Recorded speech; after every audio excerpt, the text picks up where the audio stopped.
Друзья, приветствую вас. Огромное вам спасибо за активность и поддержку. 17 июля Южная Корея оказалась во власти мощнейших проливных дождей, которые, по оценке метеорологов, случаются раз в 200 лет.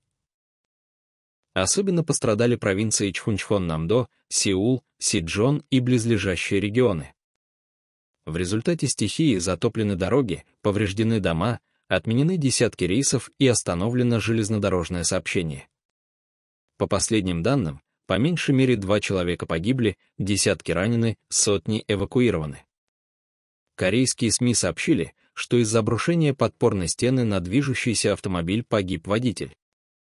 В ночь на четверг еще один мужчина был обнаружен без сознания в затопленном автомобиле, он скончался по дороге в больницу. Еще несколько человек получили травмы или пострадали из-за переохлаждения. Сильные дожди спровоцировали также несколько оползней в горных районах. 2 жителей, оказавшихся под завалами, удалось спасти. Самый сильный удар стихии пришелся на город Сасан в провинции Чхунчхон-Намдо. По данным Корейского метеорологического управления, здесь за 10 часов выпало 440 мм осадков, что стало новым абсолютным рекордом с момента начала наблюдений в 1968 году.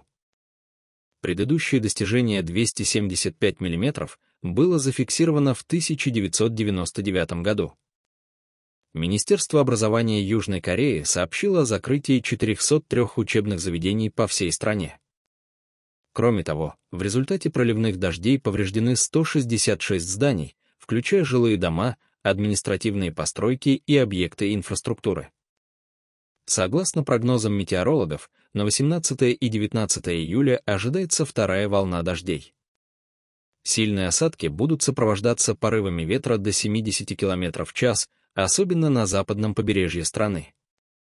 По данным специалистов, на атмосферу повлияла встреча 2 воздушных масс — теплого и влажного воздуха с Тихого океана и сухого с северо-запада. Это вызвало формирование мощной дождевой зоны, которая застряла над регионом Чхунчхон. Власти призывают готовиться к худшему. Правительство, Минэкологии и местные администрации усилили мониторинг за уровнями рек, начали сбросы с водохранилищ и развернули штабы чрезвычайных ситуаций. Лесная служба повысила уровень угрозы оползней до критического в Сеуле, Сичжоне, Чхунчхон-Намдо и Тэджоне. Метеорологи призывают жителей не покидать дома без необходимости, избегать низменностей и следить за сообщениями об эвакуации.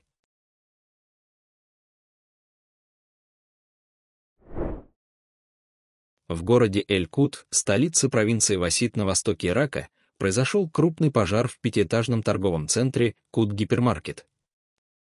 Пожар вспыхнул около 22 часов по местному времени 16 июля. Это был новый торговый центр, открывшийся всего за 5 дней до инцидента. Огонь начался на 1-м этаже и стремительно распространился по всему зданию.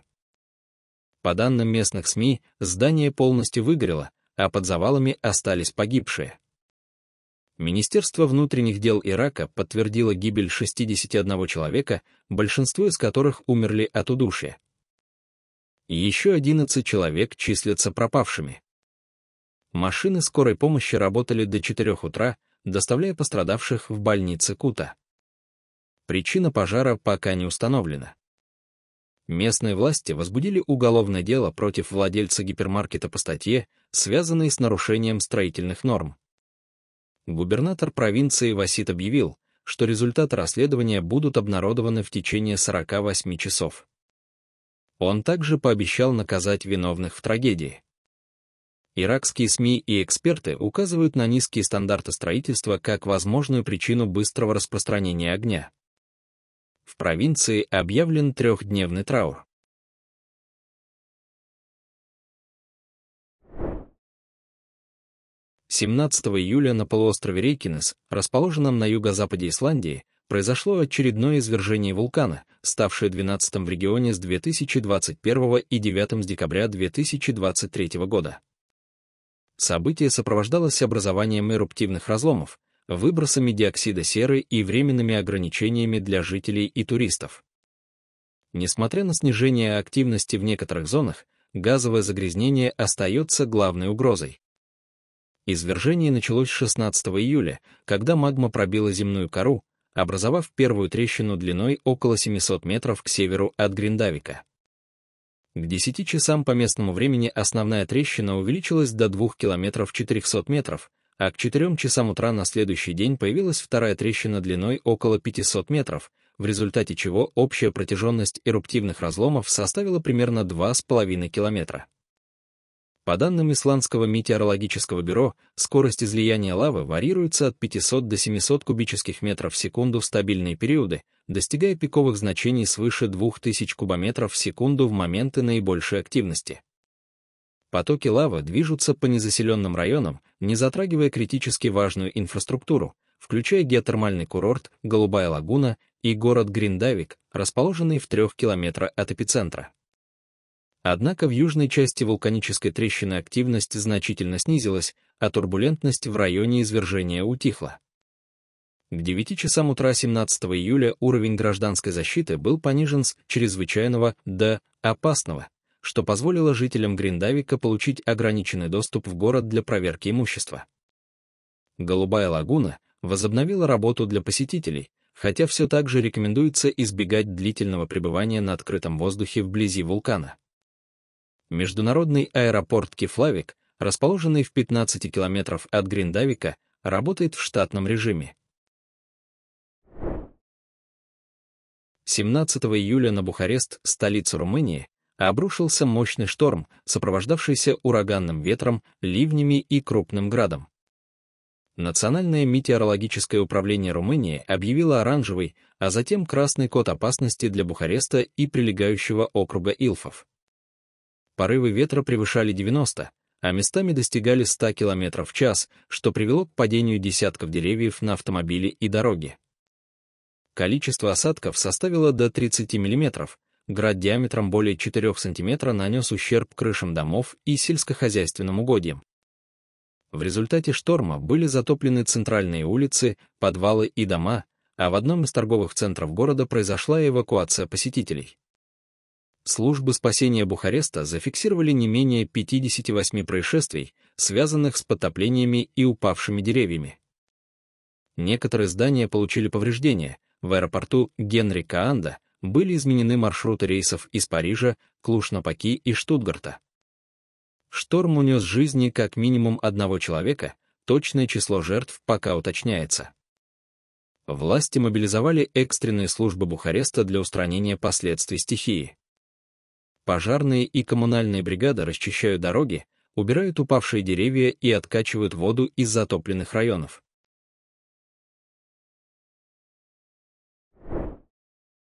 17 июля Москву и Подмосковье в очередной раз накрыла сильная гроза, сопровождавшаяся ливнями, градом и ураганным ветром. Гроза принесла с собой сильные осадки, до 25 мм за несколько часов и порывы ветра до 20 метров в секунду. В Москве подтопило улицы в южных и юго-восточных районах, включая Нагатинскую набережную, где в одной из квартир вода лилась с потолка, а жильцы спасали имущество. В районе Хорошово-Мневники упавшие деревья заблокировали трамвайные пути, а в Долгопрудном затопило дороги, превратив их в реки. В микрорайоне Вострякова, расположенном в южной части Домодедово, молния попала в частный дом. Удар вызвал возгорание, которое быстро распространилось по деревянным конструкциям дома.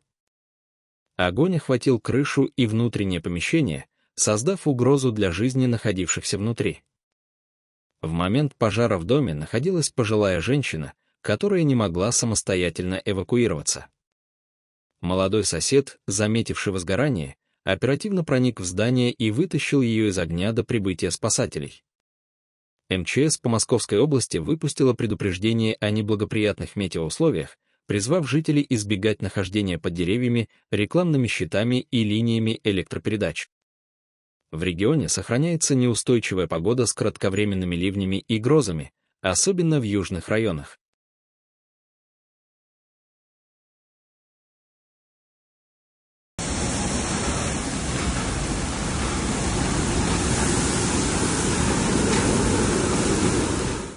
Новосибирск вчера накрыл сильный шквальный ветер, сопровождавшийся ливнем.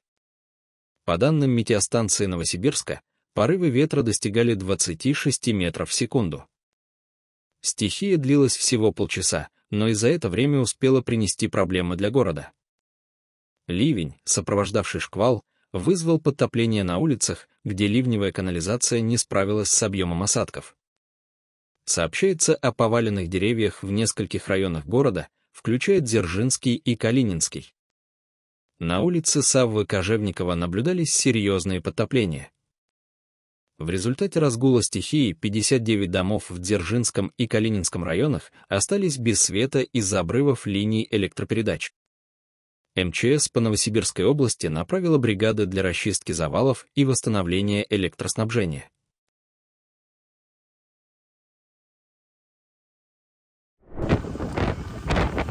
В районе Калипсо-Фадо, расположенном в муниципалитете Навалькарнера, в 30 километрах к югу от испанского Мадрида, разгорелся крупный лесной пожар.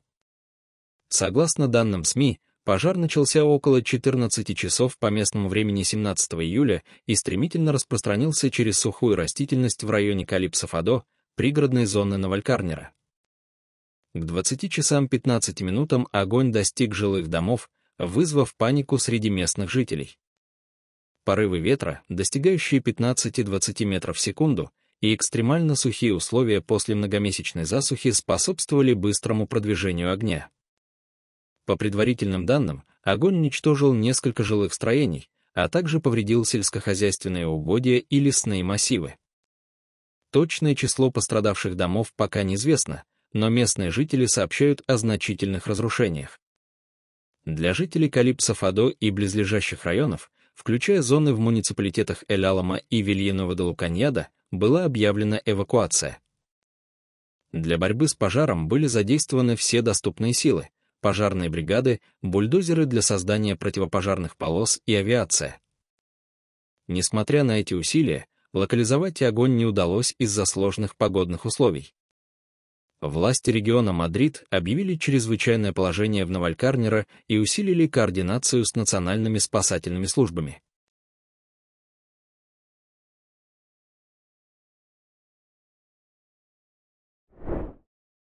«17 июля вулкан Сакурадзима, расположенный на острове Кусю в японской префектуре Кагосима, вошел в фазу мощного извержения. Извержение началось в 17 часов по местному времени в кратере Минамидаке, южной вершине вулкана Сакурадзима, высотой 1040 метров. Японское метеорологическое агентство зафиксировало выброс пепла, пара и газов, который достиг высоты 3300 метров над кратером. Вулканические породы разлетелись на расстоянии до километра и 200 метров, но не представляли непосредственной угрозы для населенных пунктов. Извержение сопровождалось умеренной сейсмической активностью. Ожидалось выпадение пепла в окрестностях Кагосимы и Тарумидзу. Японское метеорологическое агентство сохраняет 3-й уровень вулканической опасности, запрещающий приближение к кратеру ближе, чем на 2 километра. Жителям Кагосимы населением около 600 тысяч человек и соседних районов рекомендовано использовать маски. Аэропорт Кагосимы работает в штатном режиме. Туристические маршруты, включая паромы между Кагосимой и Сакурадзимой, функционируют с ограничениями, посетителям рекомендовано держаться подальше от кратера.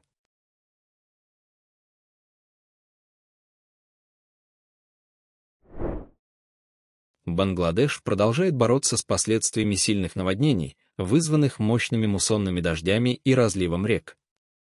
По данным местных источников и международных организаций, около 7 тысяч семей в наиболее пострадавших районах, таких как Фени, Накхали, Лакшмипур и Читтагонг, остаются в критической ситуации, ожидая гуманитарной помощи. Наводнение затопило сотни гектаров сельскохозяйственных угодий, разрушило здания и уничтожило имущество местных жителей, оставив тысячи людей без крова и средств к существованию.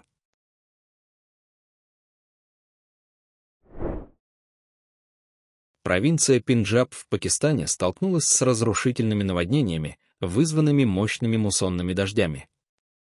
По данным Национального управления по борьбе со стихийными бедствиями Пакистана, за сутки в Пенджабе, крупнейшей и наиболее населенной провинции страны, погибло 63 человека, и еще около 290 получили ранения.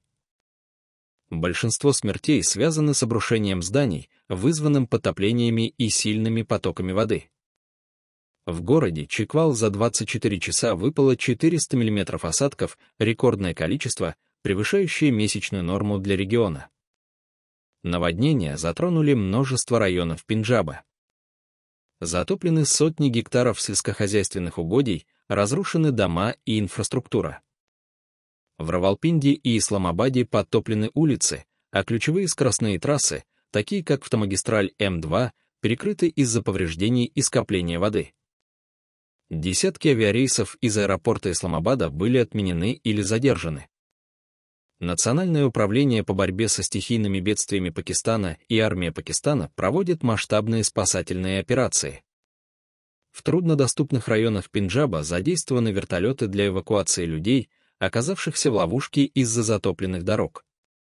В Равалпинди и Чиквале созданы временные убежища для размещения пострадавших, местные власти распределяют продовольствие и предметы первой необходимости.